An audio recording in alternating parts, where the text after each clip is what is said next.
Hello, guys. My name is Lucia, and I love sharing with you stories about dominant women and submissive men.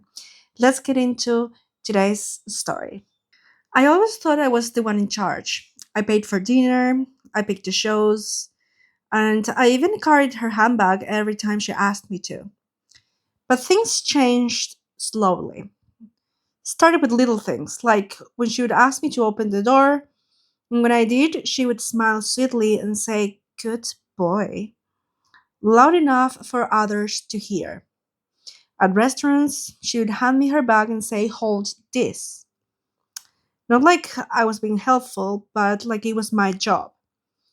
She started correcting me in public when I interrupted her. Not with anger, just a calm glance and a soft, "Wait your turn."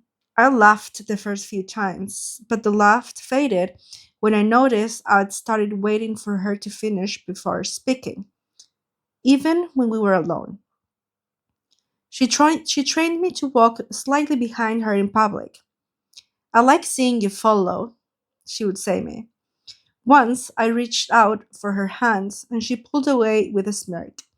"Not unless I offer," she told me.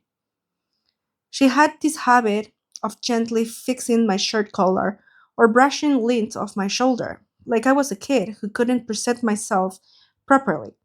And she would do it in front of others too, even her friends. She would quiz me quietly in social settings. "Tell me what your job is, baby," she would ask me, and then I'd answer, "To make your life easier, honey." And she would say, "Good boy." One evening, she sat on the couch and patted the floor beside her. Not next to her, but below, on the floor, while she was on the couch. And what did I do? I just knelt. She didn't say thank you. She just rested her legs on me like I was a human ottoman, and she kept scrolling her phone. And I just stayed there without being told to. So there I was on the floor, just kneeling down with her legs on me, like I was just some furniture. Can I be more pathetic? Can this be more embarrassing? Why didn't I get up? Why do I like it so much? She never acknowledged me, not even once. That was the problem, and that was the part that messed with me the most: the silence. She didn't praise me, she didn't call me a good boy, she didn't even look at me. She just ignored me. I wasn't there for attention, I was just there to be used. And the more she ignored me, the more powerful she seemed. Weeks passed, and the mind games deepened. She stopped calling me by my name. It just became my boy, and then just my pet. She began giving me rules. She never yelled, she didn't need to. Her rules didn't come all at once, they started arriving slowly. They were just dropped onto conversations like suggestions, but they weren't suggestions, they were tests, quiet commands dressed as care. "Don't speak unless I ask a question," she would say. "Only text me once in the morning, and I'll reply when I feel like it." That was another one of her rules. "If you get home before me, sit on the floor and wait. Kneeling is more polite." Another rule: "Don't touch yourself unless I told you to. I want you focused."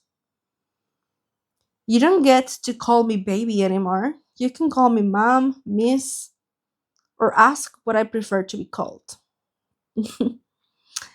"If I'm with my friends, speak when spoken to. Otherwise, stay quiet and look useful."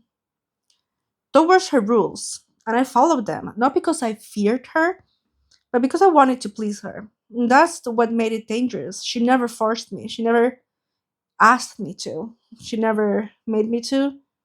She just made obedience feel natural. And the more I obeyed, the more she noticed. And every time I followed through, every time I obeyed without question, she would offer she would offer the most Small and addictive reward.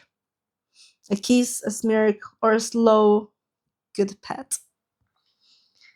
That word made my spine tingle. Pet. I didn't know if she meant it as a joke. I still don't, but I love it. She lets me date her now, but only on Wednesdays. She says it's important that I remember it's a privilege, not a right. She sends me an outfit the night before, not a suggestion. She just tells me I have to wear it. And if I question it, she says if you want to choose your clothes, you can date someone else. So I wear what she tells me every time. She picks the restaurant, she picks the food for both of us, she takes her time browsing the menu, even if she's been there before many times, just to remind me that her comfort always comes first. She finishes her drink slowly. I'm not allowed to sit until she's done. I stand off to the side or wait outside the door like I'm just her maid. People walk past, they don't say anything. They just assume I'm being a gentleman. But they don't realize that I'm being trained. And once we're seated, she hands me her purse without a word. And I have to carry it or place it on my lap. She doesn't thank me because she doesn't need to. I don't get to decide what kind of boyfriend I want to be because she already decided that. And I love it. Thank you guys. I hope you really enjoyed this story. I would love to read your comments. Don't forget to leave your comments down below. And I'll see you in the next story.